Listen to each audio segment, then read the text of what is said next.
I go man with me, I go wings. You gon' step in my ship, you gon' mess with the king.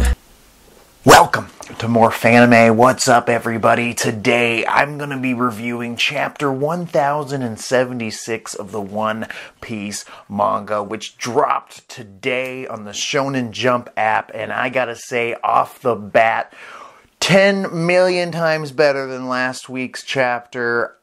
Easily one of the better chapters of the last few months, I would have to say, after the ending, getting me all hyped up and whatnot.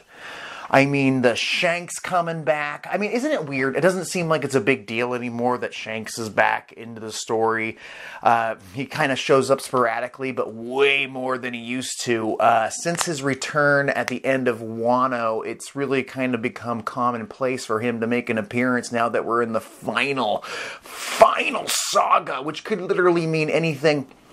But now that we've seen him so many times, that appearances isn't as impactful, but for me, I was still like, shit, another major battle is being set up before our eyes, and we're probably not going to get to see most of it, kind of like with Blackbeard and Law and so forth. And it does make me feel sad that I hope, at least I have hope, that we'll get to see most of it in the anime when they expand upon it. I could be completely wrong, and next week, or I think we're on a week break, but in 2 weeks when the next chapter drops, maybe, possibly, they will just go deep into Shanks versus Kid. That would be a hell of a chapter. I mean, when was the last time Oda spent an entire chapter on one major battle?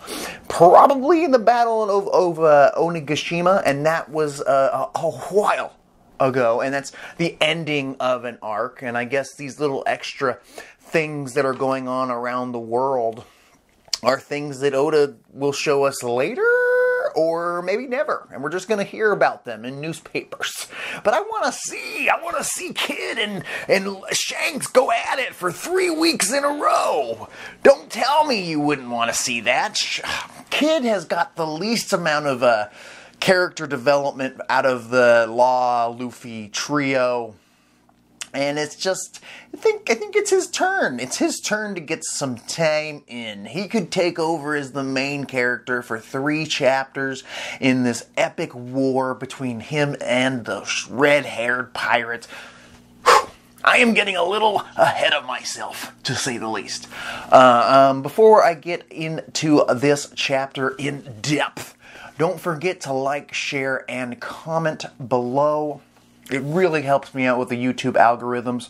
I'm actually having a fantastic week. I made my return to professional wrestling last Saturday, getting my first victory since 2016. I'm very happy to be back in the pro wrestling world. Here's a quick clip from that bout. Hold up the shake wing! He said join the family and just gave Lee Perfetto his own shake wing! Somebody get Lee Perfetto. No! He just brained Brandon Humphrey! And Brandon's career is over. That's it!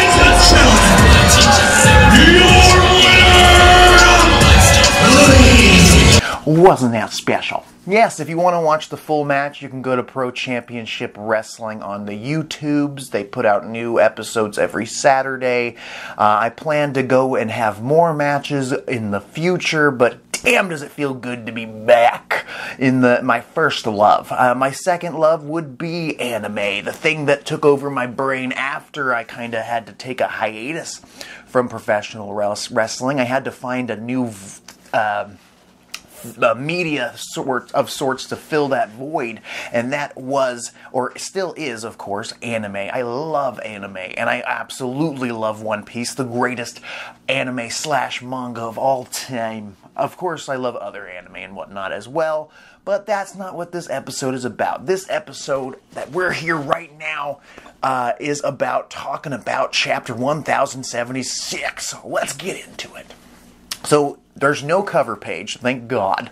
I'm getting sick and tired of the the excursion, the Germa 66 excursion cover story. It has overstayed its welcome. It's no longer even really about Germa 66. They should have changed the title when they moved over to the Vegapunk backstory. I guess there's more little details that are coming out. It hasn't ended yet. Unless that last one was the end of that, I could see any one of the last few covers could be the end of that little mini-series of cover stories, and I'm just over it. I'm over it. I don't really care. I get it. Vegapunk's got the brain fruit. He's with us now, and we're going to figure all that out currently in the story. I'm over it. I get it. He joined the Gorosei and whatnot, and that's cool. He was part of Mads. Wonderful. Give me something else to sink my teeth into, Oda. Let me see what Doflamingo's up to. Okay, so it kicks off with Luffy and Zoro chit-chatting with their, former rivals, Kaku and Lucci, who are kind of begging to be, Kaku's more so begging to be released from the Sea Prism Stone handcuffs, saying, hey man, you can't be dodging and saving us while we're fighting these two Seraphim. They're too strong. I did not realize how powerful these Seraphim really are until this chapter. So Kaku's basically trying to plead with Zoro, saying, you can't protect us and fight the Seraphim and go help your friends. You're gonna need us to help you beat them quickly, and we'll be real nice about it and get right back in those handcuffs. Or we'll leave, and we'll never speak of you again.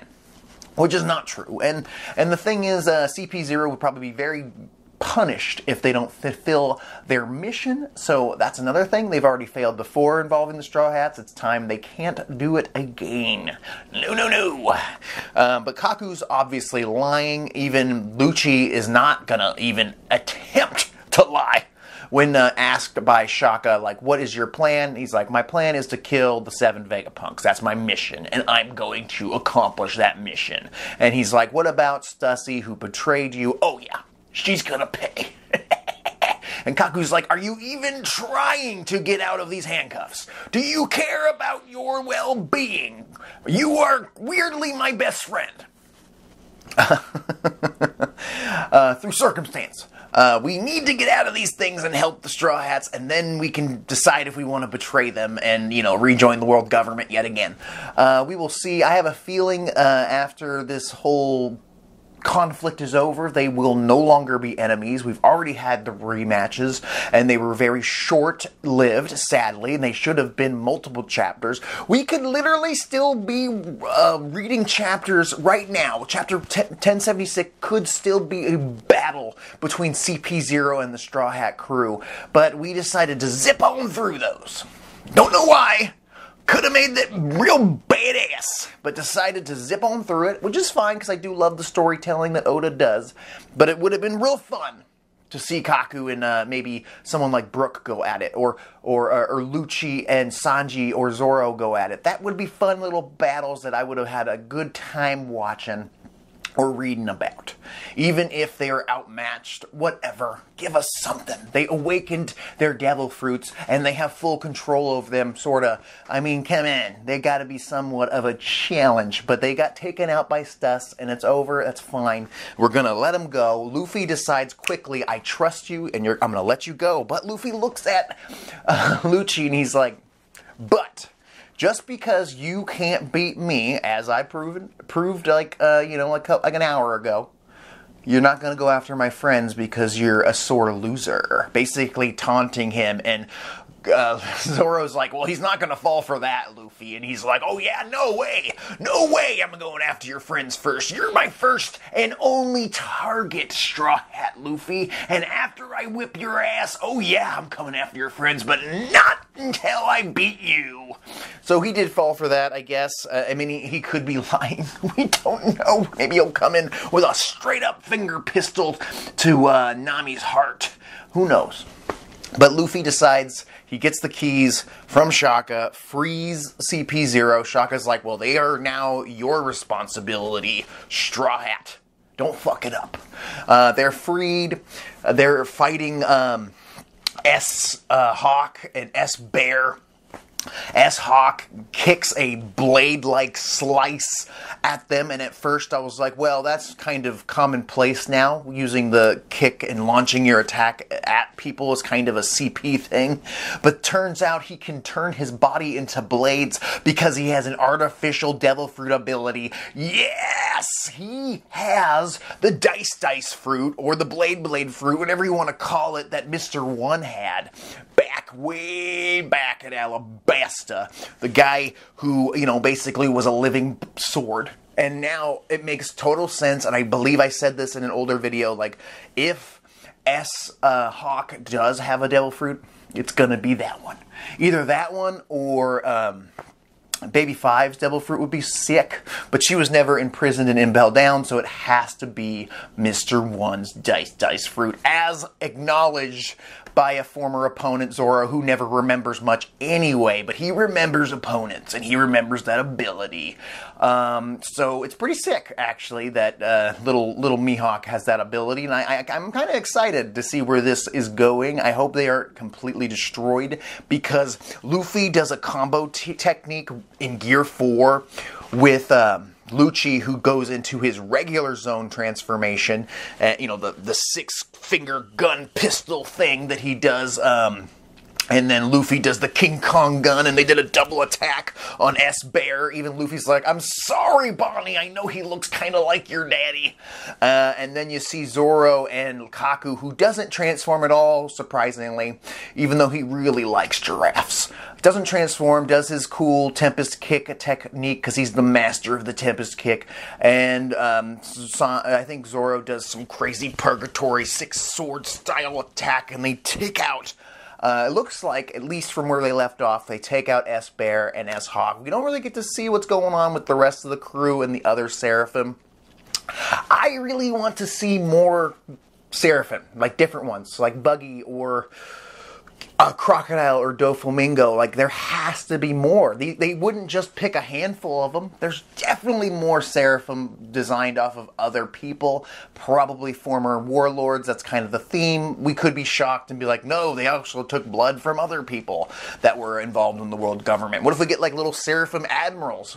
That would be an interesting thing, like a Seraphim Kuzan or a Aokiji or Kizaru, like little Seraphim versions of them after they fail, when they go head-to-head with the Straw Hat crew or whatnot. So, they could be defeated, or next week, or when the next chapter drops, we could be shockarooed when we find out they get right back up, even after tanking. And they might end up tanking, a Gear 4 combo move with Lucci, and that would be insane. If they end up getting back up and aren't even phased by that kind of damage because they just do not feel pain because they are little Terminator monsters, genocide monsters that fucking Vegapunk invented for the government and didn't have a plan for when they turned on him. Jeez. I guess he didn't put together the fact that maybe one of the other Vegapunks would turn on him at some point, especially when you split up his personality and one is called the evil Lilith or the good Shaka. Maybe he's doing this for the greater good by having them turn on them or turn on the original Vegapunk. Didn't think that through, Mr. Smartest Man in the World. No, sirree, Bobo. No. We actually do get to find out where our boy Vegapunk, the original Stella body, is. He has been locked up by somebody, that mysterious person who's been destroying the snail phones. And it must, my guess, it has to be Lilith at this point, because Shaka's sitting back at the thing, looking to, maybe it's Lilith and Shaka. What if Lilith and Shaka have made the switch over, or all of the Vegapunk satellites have all turned on them, and really, it's going to be all of them officially turning straight up evil and joining, or greater good, joining the world government, turning the Seraphim into war machines that the original Stella body cannot control. And that all comes down to you, Mr. Stella body. You did this. You split yourself up and you created the Seraphim. This is your fault. You should have had a kill switch plan. You gotta control your things, including your your satellite bodies. Vegapunk should have full control of them. They shouldn't be able to turn on him. He is the original OG brain fruit user man. And now he's locked up with a bunch of CP7, CP8, CP6, whatever agents that are just chilling, locked up in some secret underground thing that they were trapped by the robotic sea beasts that Lilith controlled, I believe. So that's why I'm thinking it must be Lilith, the evil, that's doing this. It's just too obvious, though, to be her. So I'm like, maybe it's Shaka. I can't imagine York doing all of this, and she all about pooping and eating and sleeping. So I don't think it's her, and she got turned to stone last week. So I don't think it's her. It has to be Shaka or Lilith that's doing this, and maybe they're teaming up with Caribou. That's the only person I can think of. We also find out that over 100 ships from various Navy bases are on their way. They are on the way to Egghead Island, and they're going to cause some absolute havoc. And I'm excited. I'm so excited to see one of these fucking elders do something. And my boy Kizaru, one of my top 5 favorite villains or antagonists of the entire One Piece series, get his just desserts and beat the shit out of Luffy. And show him that Gear 5 is a little not as strong as you thought it was going to be. Very possible theory that could happen, or the crew will get away before they show up. But they keep teasing that this Super Buster call is on the way. And I hope the Straw Hat crew's ready. I think it's time for us to lose somebody, to be honest. It's time for a major death. It's been a while. It's been a while since a major character has been killed. I mean, really, Ace is the last major one that wasn't a flashback. There's that guy in Wano that was all hung up that couldn't stop smiling. That guy died. That was sad. Can't remember his name off the top of my head. No way. But I think it's time for an Ace-style death. We all know Sabo's fine. And his death has been teased over and over and over. So it can't be that guy. It's got to be someone important, though. Maybe a Boa Hancock. Maybe a member of the Straw Hat crew. Someone's got to make that ultimate sacrifice. Something has to happen to add the drama, to add the sadness. I need that sad thing pulled at my heartstrings. I need it. I need it. I want it. I know it. And it's coming. I can feel it. It might not be here. It might be in the next arc. It could be Kid, because after we find out about where Vegapunk is and about the betrayal happening and whatnot, we get to find out what Kid's doing as he's approaching Elbaf. He's running into, as mentioned at the beginning of this video, Shanks. Shanks is there hanging out with Dory and Broggy, the guys we met way back at Little Garden, who have come back to their island of heritage, Elbaf. There must be a good reason they stopped their war, their duel. Their duel has ended. I'd love to know who won that battle, by the way. Maybe it was just a Tysies. We've been doing this for like 100 years, but Tysies. Like, let's just agree to disagree. How about we just do that?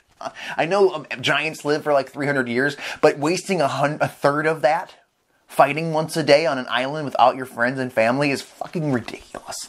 But they're back, and I guess they're buddies with Shanks. I don't know where they met, when they met, but they're buddies, and they're drinking. They're getting drunkski.